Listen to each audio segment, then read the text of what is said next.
Hello, everyone, and welcome back to the Martin Sibley Show.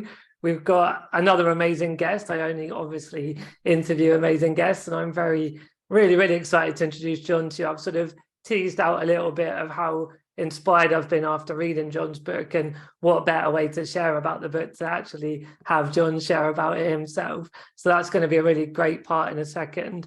But we're doing something a bit different today, and we're kind of, I don't know if workshopping is quite the right word, but we've got an idea that we're both very excited by that's more specific, and we're going to kind of live on the hoof just ask questions to each other and see where we land up. But also, furthermore, everyone watching and listening, invite you to have your say in what we're going to kind of start a conversation today. So it's kind of experimental, but I'm very excited to how this is going to play out. So Jon, welcome to the show, first of all. Thanks for having me. I'm slightly nervous, Martin. What are we going to do? Don't. You're a veteran of all this stuff. I've seen you all over my LinkedIn lately on your book tour and all the things you've been speaking out about. I mean, I've said it to you when we met briefly on a video call about a month ago, but you've given me so much the last few months that I have a vocabulary and a structure and a philosophy for what I've just been fumbling around with the last years. And so big props and respect and thank you for that. And that's the bit I really want to just tease out for people to learn more about. So yeah, no need to be nervous, it's going to all be good. But yeah, it'd be great if you could introduce a bit about who you are and a bit about the book. Would be a great place to start. So I'm Jon Alexander. I spent the last basically the last 8 years or so of my life working with this question of what would it look like to use the skills of the creative industries, but to involve people in society as citizens, invite them into their agency, rather than just sell them stuff as consumers. And that's sort of the inquiry question that sits at the heart of the New Citizenship Project, which is the consultancy business I've been working as part of for the last 8 years or so. And it's also the question that's at the heart of my book, Citizens, with its very unambitious subtitle, Why the Key to Fixing Everything is All of Us. And if maybe I just say a word more about that question and the kind of the underlying ideas in the book, and before we get into it too much. But really, there's sort of two frameworks that I'm setting out in the book, and the first is a way of seeing the world, the way of seeing our history, a way of seeing the moment in time we're living in through the lens of what I call stories. And I put forward a framework of 3 stories. I call them subject, consumer, and citizen. And so in the subject story, which if you're taking the historical view, I'd argue was dominant increasingly dominant across the world from around kind of 2500 BC, when the first kings kind of emerged in Mesopotamia, right through till probably the end of the Second World War. The subject story was the dominant story, and the subject story said, basically, keep your head down, do as you're told, get what you're given, because the God-given few who run society know best, and they'll lead us to the best outcomes for society as a whole. And then out of the two worlds and through the second half of the 20th century, that was more or less consciously, more or less deliberately replaced by what I call the consumer story. And the consumer story says, actually, the right thing to do is to pursue self-interest, because if everyone does that, then self-interest will aggregate to collective interest. If everyone looks out for themselves and chooses the best option for them, then that will add up to the best society we can possibly have. And I think what we're living in right now is the collapse of that story. I think we're living in a moment where we're beginning to realize that you can't solve a loneliness crisis, a mental health epidemic, from within a story that tells us the consumer story tells us we're isolated, independent individuals. You can't solve an inequality crisis from within the consumer story either, because the consumer story says that society is a ladder you climb and you have to sort of compete with the other. And you can't solve an ecological crisis from within it either, because the consumer story says we're separate from nature, consumers of it, and also that success and happiness lies through material standards of living. But as that collapse happens, what I get really excited about is that what's emerging, I think, everywhere in every aspect of society and across the world is what I call the citizen story. And the citizen story says, actually, the right thing to do It's not just to keep your head down and do as you're told. It's not just to pursue self-interest. It's to get involved. It's to contribute your ideas, energy, and resources to the pursuit of a best society for everyone, and to encourage others to do so, to create the conditions for that to be possible. And maybe I'll just the key to that, and the reason why that matters so much, I think, is that we're in a moment where, as I say, we can't solve the challenges of our time from within the story that created them. And so, but we can solve them, or we can at least have our best possible go at solving them if we have, I love the metaphor of, if we have everyone on the pitch, if we tap into the idea that all of us are smarter than any of us, and that if we make it possible for everyone to contribute the best of themselves, then we can do the best we possibly can together. And so that's sort of framework number one. And then the second framework is really about how organizations can do that. And we pose a set of questions that says, what's this organization really trying to do in the world?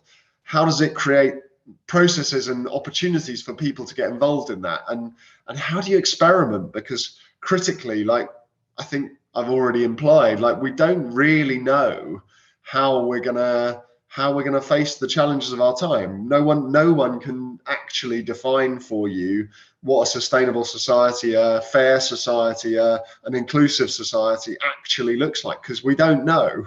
Yeah. But what we do know is that if we get everyone involved, we'll have the best chance of doing it.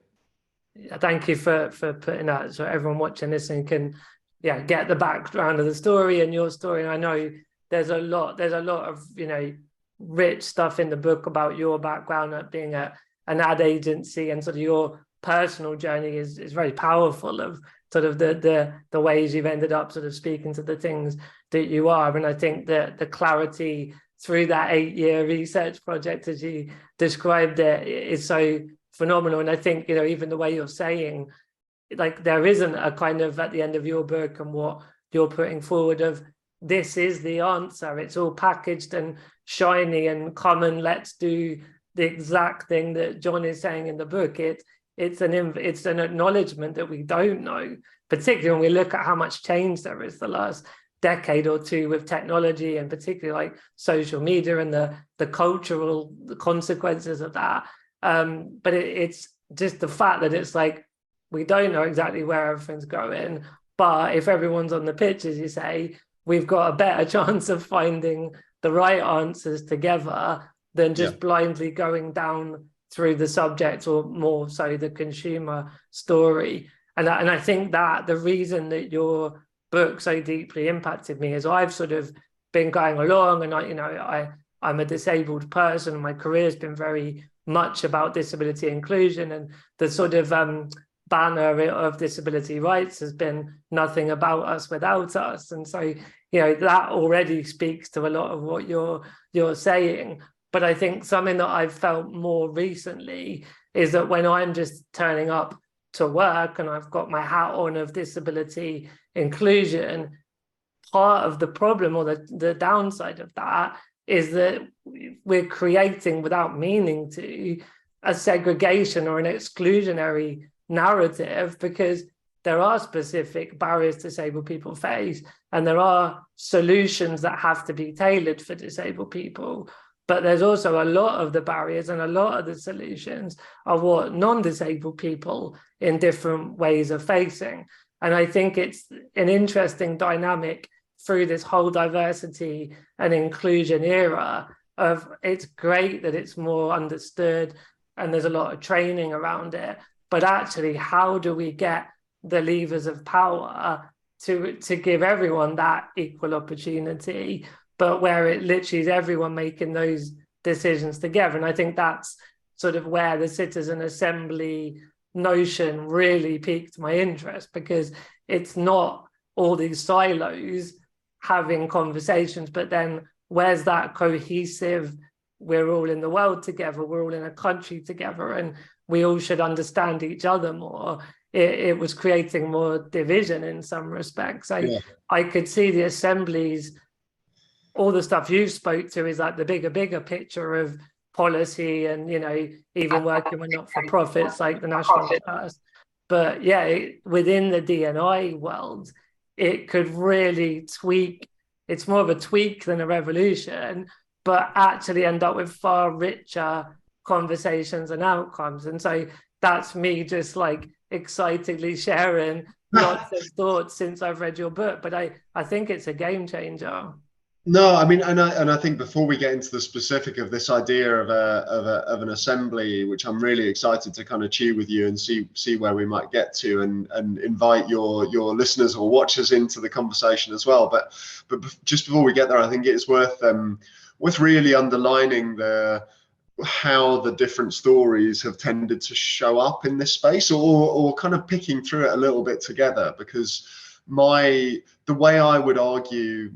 And I haven't thought huge amounts about this. I mean, I should sort of fess up, and it's one of the things I try and say quite often and try and acknowledge, is that I have had pretty much every privilege in the book, right? Like I'm 6 foot, white, male, athletic, able, but like I'm poshly educated. I'm basically I've been given everything, really, and I really think, and I think it's kind of important to acknowledge that, but also at the same time, not to then step into that in a way that comes from within the subject or consumer story. So there is a way of acting from, like, with the best of intentions from that place of privilege, but it's still in the subject story that treats those who haven't got the same privilege as me in a kind of paternalistic, I'm going to do this to you, I know what's best for you kind of vibe. Yeah. And that's what we've been for a very long time. It's still arguably, I mean, you will tell me better than I will, like that. I still feel like that shows up a lot. Yeah.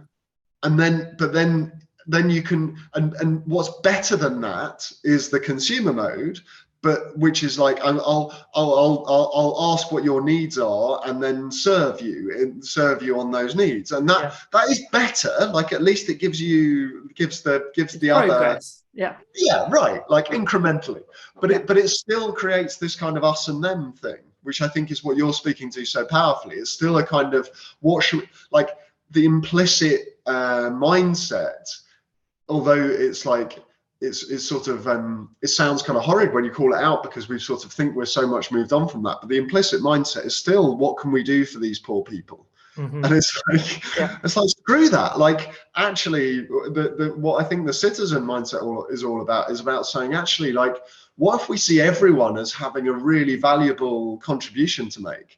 And what if we see, like, that actually standing together side by side, we can actually all figure out what would make things better for all of us. Yeah. Not we can make things better for them.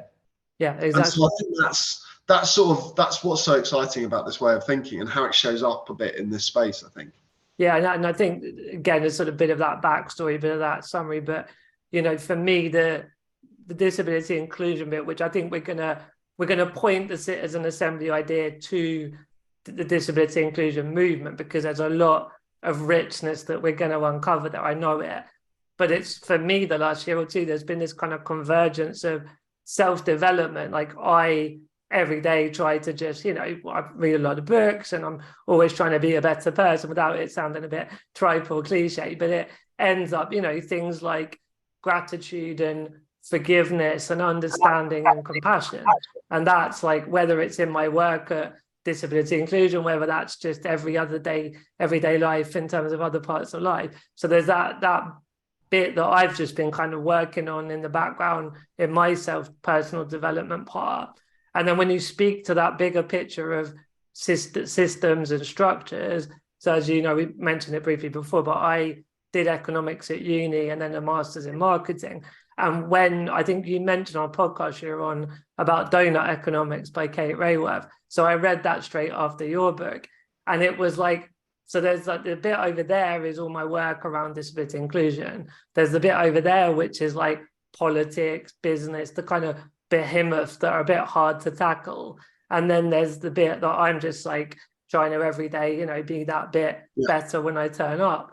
And you see how it's all connected, because it's like, when everyone tries to have those sort of values, and when we look at how we share power within those structures, within disability inclusion, the final destination almost is that we don't have to just talk about disabled people as in disabled by barriers of society, which is my use of the word disabled people. I have a medical condition, which is spinal muscular atrophy, which means I'm in a wheelchair, I have care support, but I'm disabled by societal barriers. So all of these very different, vast topics have really started to converge for me quite clearly the last year.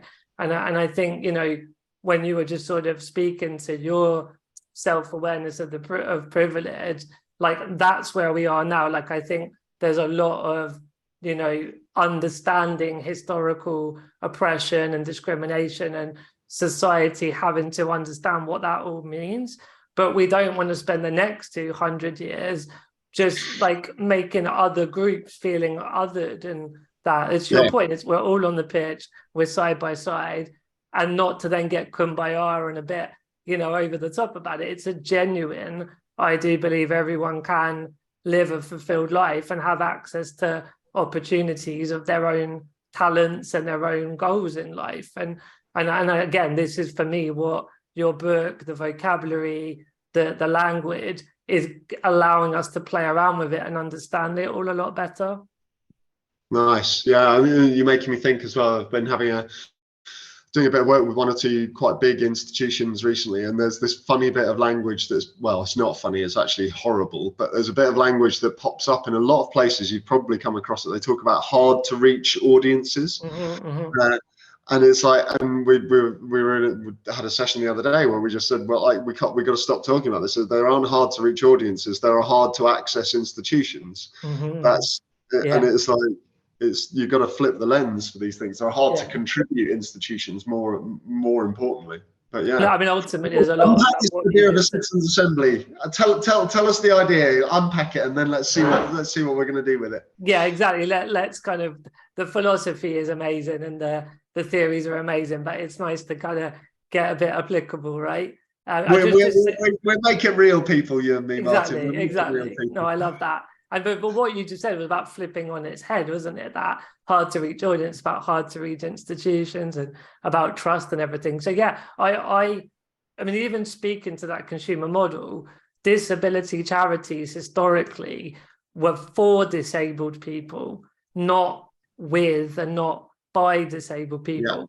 So there's already a massive opportunity with some of the not-for-profit disability institutions to actually set up what we might call a disabled citizens assembly. I think what struck me when I've learned a bit more about this, and also listened a bit to Claudia, who you had mentioned around Democracy Next, is that it obviously gives a lot of unknown insights to the given institution, for want of a better broad brush word. But it actually, for this example, and we've seen it at Purple Goat when we've done like user insight panels for some brands and that kind of stuff, it gives a deeper understanding between citizens, right? Which I think is also a very powerful outcome. But yeah, maybe just from your perspective, Jon, what is a citizen assembly defined by? I think that'd be a good place to kick off, wouldn't it? Yeah, sure. So a citizens assembly essentially is a body that comes together that is made up of a randomly selected representative sample of a population, and deliberates over a given period of time about an issue or takes a role in relation to the governance of that population more broadly, and provides at least recommendations, not making decisions. So the two key principles in there, the two key sort of characteristics of a good citizens assembly. One is the recruitment is what's called a process that's called sortition. So it's randomly selected but representative of that wider population. We'll come back to what we mean by population, because I think that's pretty crucial in this question. The second characteristic is this idea of deliberation. So actually having time and space to get into the material and produce recommendations. So it's really different to kind of focus groups and that kind of thing, where people are responding to something and giving their feedback to something. It's actually developing and deliberating and producing recommendations. It's a creating institution rather than a reacting institution. Yeah. Maybe just to say, couple of my favorite examples, just to help people who haven't come across this before get their heads around it properly. Probably the best single kind of one-off example anywhere in the world was a lot of people know about the Irish referendum on abortion in 2018, where 66.4% of the Irish population voted to legalize access to abortion.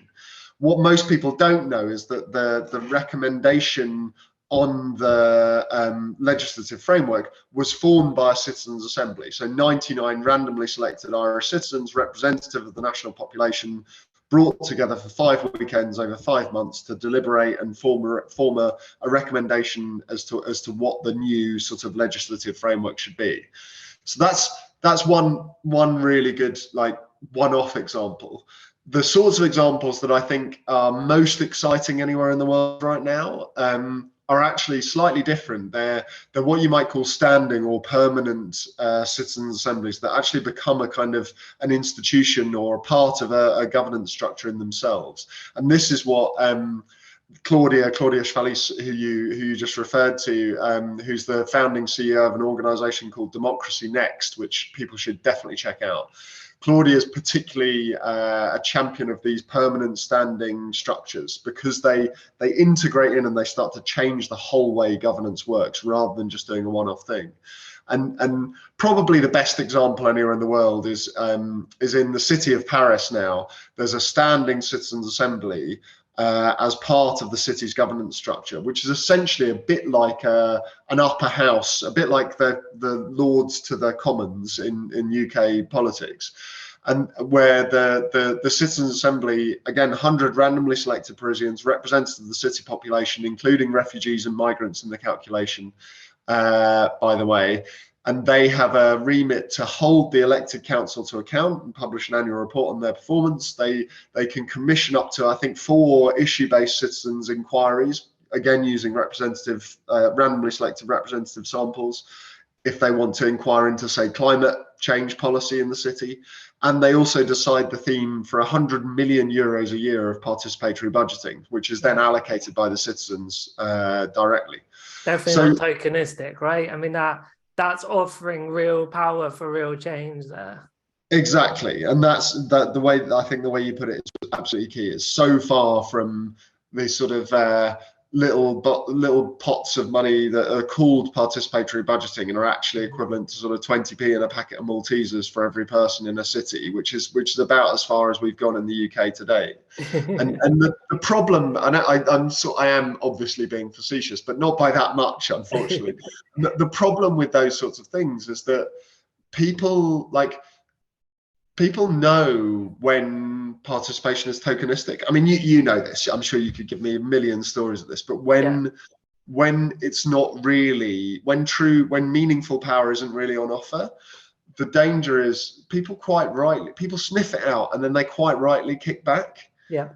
And the problem is that makes us more suspicious of doing these sorts of processes. So, but yeah, a citizens' assembly can be a really meaningful way to actually not just vote for a representative, not just elect someone and give your power to them, but actually the language, Elaine Landemore, who's a wonderful, very clear thinking scholar of this work, Elaine talks about representing and being represented in turn. So you are representing yourself if you're invited to take a place on one of these things, and then when the term that you're part of comes up, you move aside and someone else represents you, but you're part of the overall conversation. Yeah, that's such a helpful framework of what it is, understanding of what it is.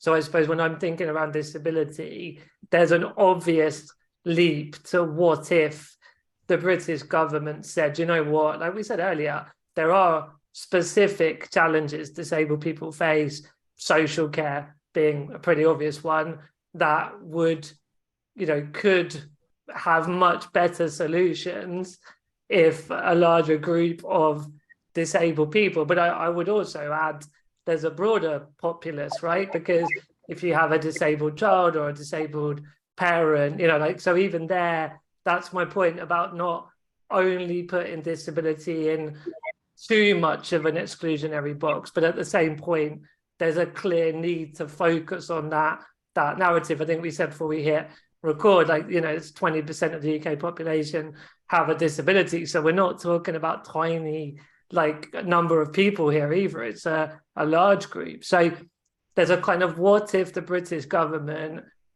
had a sort of disability specific assembly?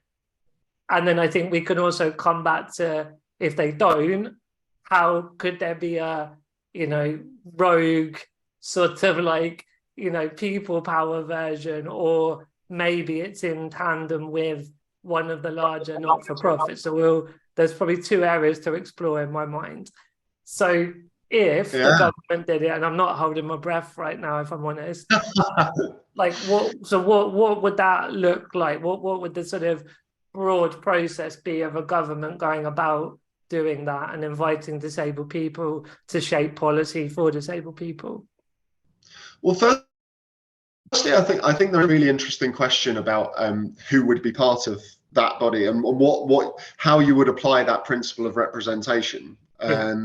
So, because on the one hand, let's start by saying, even if you had a representative sample of the national population, you would have a far higher representation of directly affected disabled people than any parliament or elected body anywhere in the world, right? Like, you would be, I'm saying that very confidently. I might not be 100, but you'd certainly be a long way ahead of the UK Parliament, for example.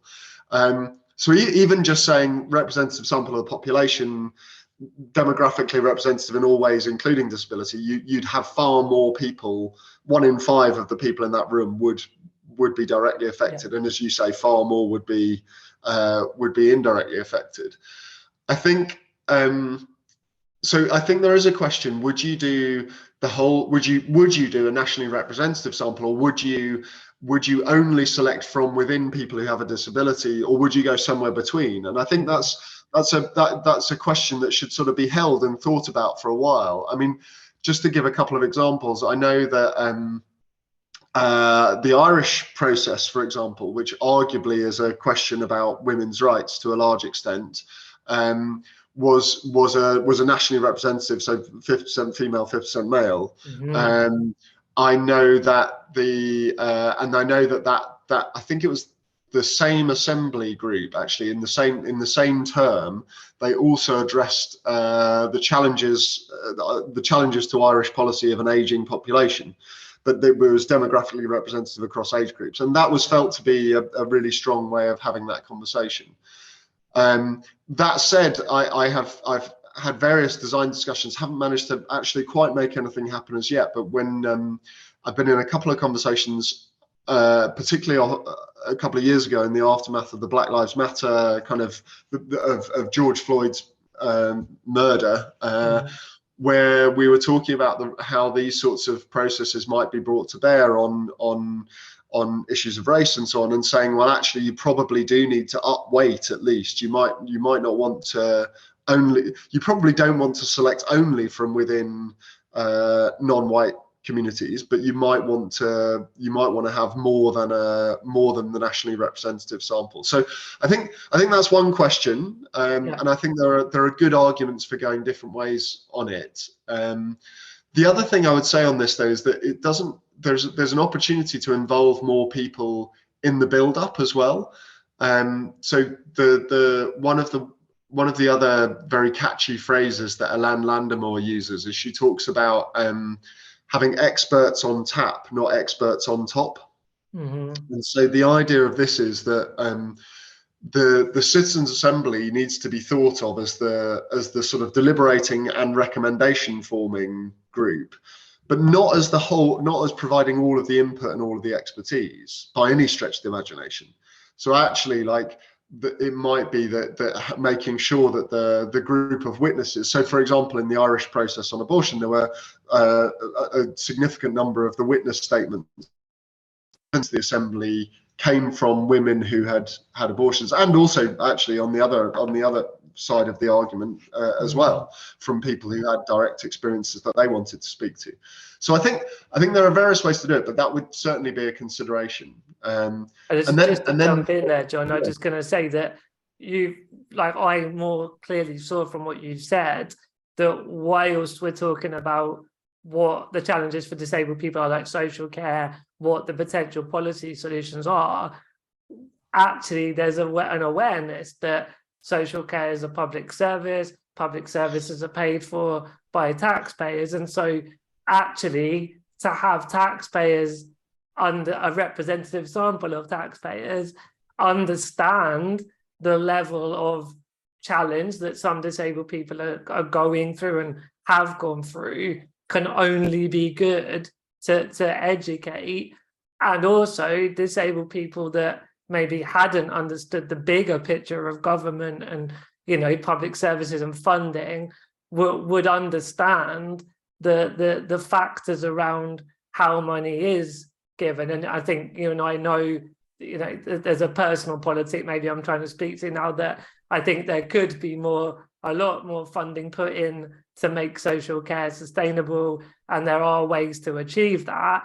But taking my personal viewpoint out, there can only be good having the learnings on all of that. So if where we started from was, what if it's a disabled people's assembly, you're losing an opportunity to bring everyone together, like you're explaining with the abortion side. So I think that's really powerful to understand, even when there's a topic, having a national representation has so many benefits to it, right? I think that's right. I do think I wouldn't like to sort of land there immediately, because and as I say, I think there is a bit of a spectrum. Yeah. So, for example, like I think the key in all of this is to make really clear what decision is being made and why it's being made, and sort of and when that clear contracting is such a vital part of any participatory process, because it's that makes it discussable and accountable, right? But I can imagine that you might go.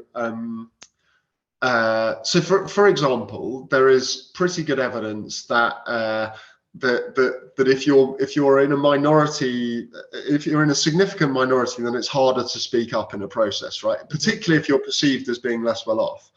So having a group that's most significantly affected and is only 20% might be too few, but you don't have to then just go, it's either all of that, only selecting from within the 20%, or it's nationally representative. You might go, we're going to upweight by double the national representation, just to make sure that we've got plenty of that in the room, but we still want to make sure we've got those who aren't directly affected as well. That sort of thing. And like I say, the critical thing is to acknowledge the logic of the process and make it really open and transparent. But I could certainly be in that argument for several podcasts worth. So that's I guess sort of part one. I think then the key thing for me would be, and I think you've hinted at this, like what would it be? What's the question it's going to be holding? And I think that the examples of Ireland and Paris are not bad starting points, because you can imagine it might be that on a sort of more Ireland style model, that an assembly might convene to deliberate and make recommendations on how to best remove the barriers, or how to best make the most of the capabilities of the disabled people in our population.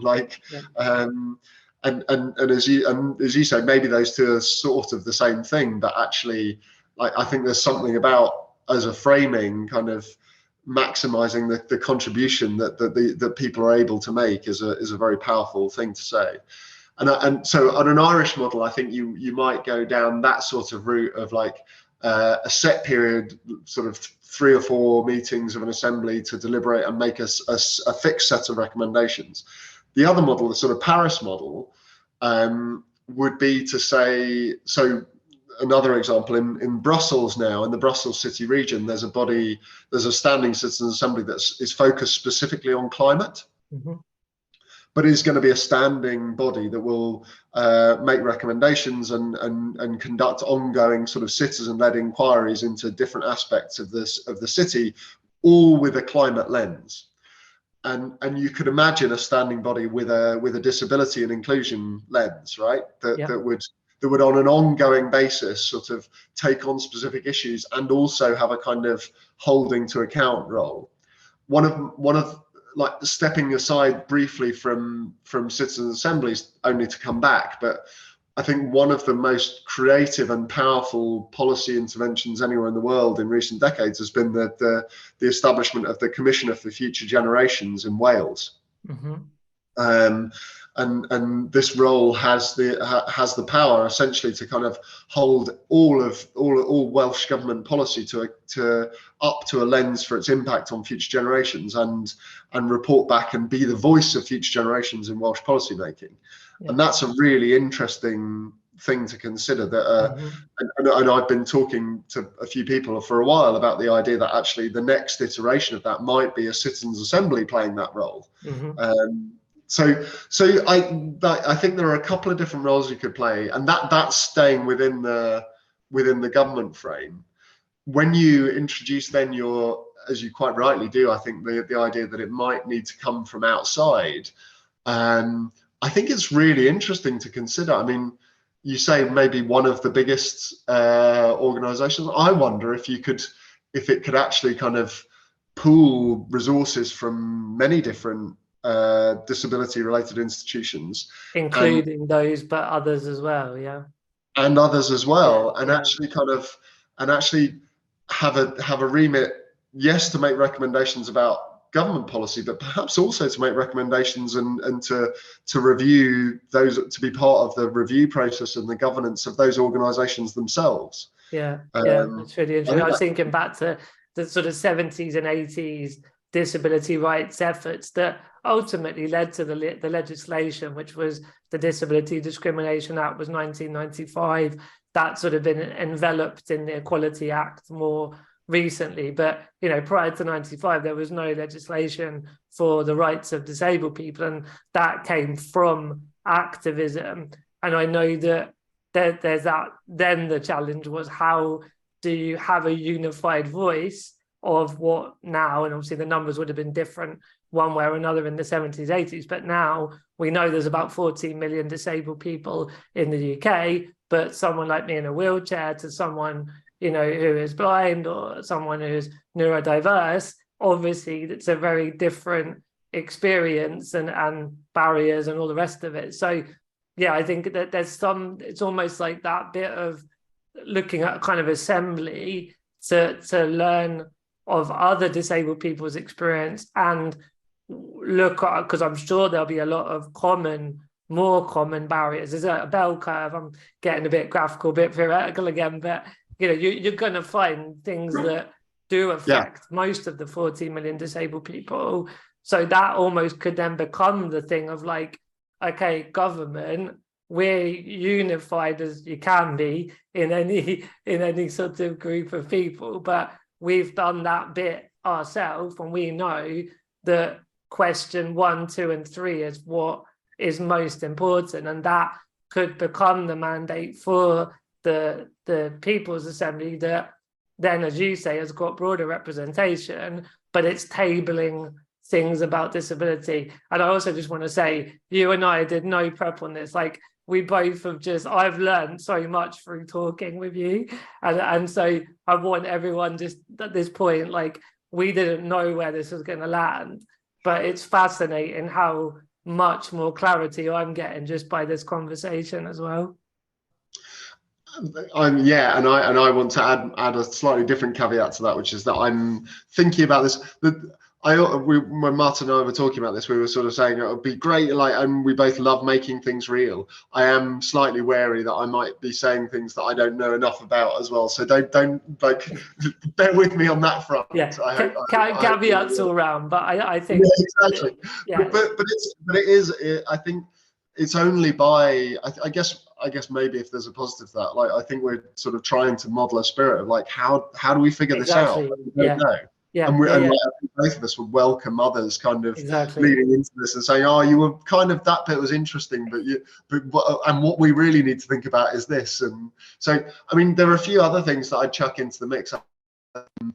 There's a really, there's a thing called priority setting partnerships that it comes more from the kind of health sector.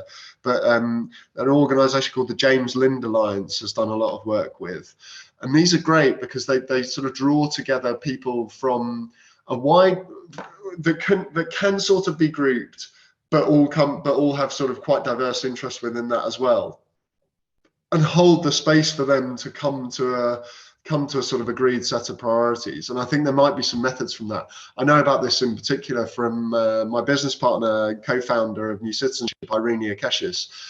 And Reen was part of one of these priority setting partnerships as a result of, so she had is still affected by a condition called acanthamoeba keratitis, where she lost the sight, ended up losing the sight in one eye originally from a contact lens related infection.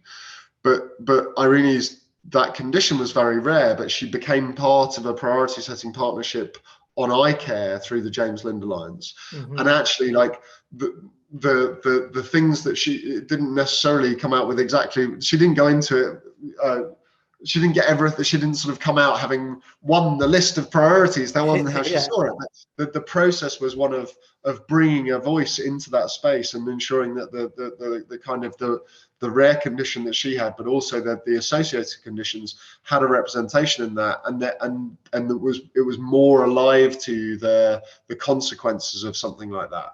And so I think there's various techniques. Once you start to peel back the lid on this whole kind of world of deliberative and participatory process, you find such richness. I mean, I'll give you another example of the sort of, once you've decided, like, or once you have a kind of commissioning body that whether that's government or a single NGO or a coalition of them, and once you have a question, and once you have a group selected, there's still so much up for grabs as to the methodology. So one of my favorite things, one of my favorite approaches that I've come across relatively recently is called legislative theatre. And what legislative theatre does is essentially it's that people kind of essentially act out the situations involved, and put themselves in the positions of the various stakeholders in those scenarios, and then effectively kind of road test potential policy interventions that might be made, and see what reactions come up from that. And it's a really it's an incredibly powerful and empowering thing to witness and be part of, because you see people, and to your point also, something you've hinted at very powerfully through this conversation, like it's very powerful at building empathy, seeing the situation from another's perspective. And that doesn't, I think we talk a lot, sorry John, because we talk a lot about the sort of top down, which very much you spoke about the subject and the consumer story, and I think there's a lot of what we're speaking to about what if large brands, and that's from the purple goat perspective, because within a consumer model we could speak about the vast spending power of disabled people. That's how we've got in the door, so to speak. But then actually, and that's again why it resonated what you speak about so much, is we've been able to bring more of a citizen approach to the brands. And you talk a lot about how for-profits can benefit from the citizen model as much as government, which we spoke a bit more about today. But I think, that there's so much I've learned the last, we're almost 3 years old now, of like brands and how when they actually co-create, and a lot of the stuff in the book, how that still is a good outcome on a business level, but it's also a phenomenal output because we've actually been able to bring disabled people into economic opportunities, like the content creators we work with are earning more of a living now through their marketing campaigns that they work on. And young disabled people, for example, have role models and a real sense that there's more for the taking than they ever would have imagined 10, 20, 30 years ago. So there's all that top-down bit of the win-win, but there's also a lot about how we all need to learn from each other and have more compassion from each other. And it's then almost like in a true democracy, the more we're all on the same page, then it's easier to, even within a consumer model, we should end up with the brands and the policies from a government perspective that are benefiting more people because we're all collectively on a similar page. Obviously, we can go into like the weekend and or the Gary Lineker debacle, and we just see the division, right? There's a lot of you're Brexit or you're not, and you're this or you're not. And I think there's a lot that, again, we could do a whole podcast on now that we won't, but so that there's something about the compassion and empathy that these assemblies build, which, has a lot of benefits, even if the British government never commissioned, for example, a disabled people's assembly. There's so much about a disabled people or assembly focusing on disability that could move the needle in so many ways. I think that's true. And maybe just building on that, there's something in this for me about how these changes, how this sort of shift into a citizen story is actually going to happen. And just to say, like, the way I perceive our democracy today, I think you can hold this consumer lens up to that. Like, I would say even the most empowered of us, we live in a consumer democracy where our only real agency is to choose between the options that someone else offers every now and then. It's and what we might have is a citizen democracy where actually we are involved on an ongoing basis. Not all of us all of the time, because we've got other lives to lead as well. But exactly. in that ends kind of represented and being represented in turn thing, like we're part of it. But I think the way that change happens, I'm increasingly of the view that these things are gonna start from outside, and then the institutions of government will step into them. Yeah, I think you're because right. I don't think it's going to come from within. And I look in the book. As you know, I've got case studies from all over the world, whether it's Taiwan, and Taiwan's government has really transformed over the last decade. But it happened. What the transformation started with a hacker movement creating fake websites that were parallel to government websites, and then but then 5 years later, those basically became the government websites. Like, was it Buckminster Fuller that there was that notion of you create the models of reality you want, not try to break or change the old one, something of that ilk. That's exactly it. So Bucky Fuller's quote was, "You never change things by fighting the existing reality. To change something, create a new model that makes the existing obsolete." And I think like closing our chat maybe a bit about my instinct for you would be probably to go to the big NGOs and go like, let's do this. Like, let's make an ask of government that they set this up. Let's just do it. Yeah, I agree with you. Yeah, no, I love that. And I think you're right. We're sort of naturally drawing towards a bit of a close. There's a couple of bits I just want to make sure we touch on. One just being, I'd love people to know how to get your book and to find out more, because honestly, the work you're doing it's one, for me, it was one of those big defining moments when I found your book. So I really want others to benefit from the case studies. And you talk about the 3 Ps with the purpose and the platform and the prototype. So yeah, if you could start there, it'd be great to let everyone know where they can follow you more. Well, as Martin knows all too well, if you enter my echo chamber on LinkedIn or on Twitter, you never escape. So you'll find me on there, Jon Alexander, no H in John. And if you want to stay posted slightly more directly, but also slightly less regularly, there's a mailing list on my website, which is just jonalexander.net, and you'll also find links to buy the book and that kind of thing. But thank you. I mean, it's such a privilege to hear someone who's doing such amazing work say that the book has affected them. So so thank you, man. And just to keep on doing what you're doing. And I think I also just probably final point for me was that I think that the philosophy is, you and I clearly love the history and the economics and the politics, and the people power. Like, I mean, we really could have gone on for hours, but I think that the way we both just rolled our sleeves up and were like, let's explore it. And, you know, just to reassure you, you didn't say anything offensive earlier, but like, I think we were both quite vulnerable on this episode to actually just go, here's a notion of an idea, let's bounce it around on a podcast and throw it over to the viewers and the listeners. And I'd love, really, really more than ever, love people to give their opinion on some of these ideas, ask other questions if you want us to clarify stuff. But I think, as you said, it's giving a platform and the spirit for others to run with and take it forward as well. Great. And if there's interest, let's maybe do a live chat and see what people think. And yeah, I think it could be a really exciting and powerful thing to do. So yeah, keep us posted, my friend, and we'll see where we go. Amazing. Thank you so much, Jon. I'll see you next time.